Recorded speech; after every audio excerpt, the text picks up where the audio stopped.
98% in 20 years. Cities, of course, cannot solve this problem alone, but here in Providence, we believe in collective action and are committed to doing our part.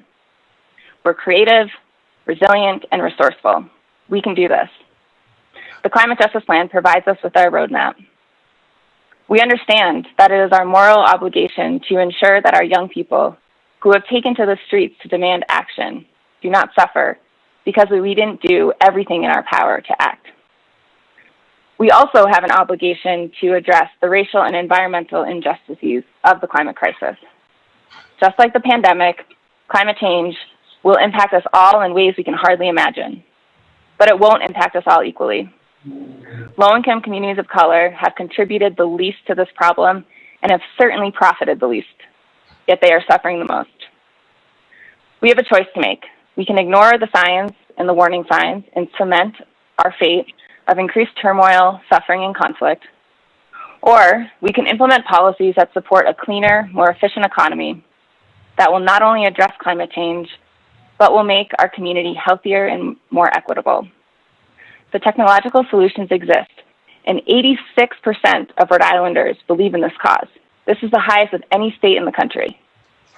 There are a growing number of U.S. cities that have already quit carbon. Providence can and will be among them. And I'm proud to be here today with so many who share this sense of hope and possibility. One of these leaders is Mayor Jorge Elorza. In 2016, he used his executive authority to set a goal for Providence to become a carbon neutral city by 2050. Under his leadership, we've made great strides to lead by example, investing in energy efficiency and renewable energy that save taxpayer dollars and reduce our carbon footprint. But in lieu of rattling off numbers like CO2 emissions reduced or dollars saved, I'd like to focus on what I believe to be the most important accomplishment of his tenure thus far. Rather than deliver his own agenda of top-down solutions, Mayor Elorza has made space for true community leadership and ownership of this work, uplifting the voices of our community members who are on the front lines of the climate crisis. He is less concerned with getting the recognition for coming up with and delivering solutions, and more concerned with building the social infrastructure so that long after he leaves office, residents will have the power and capacity to continue to do this challenging work.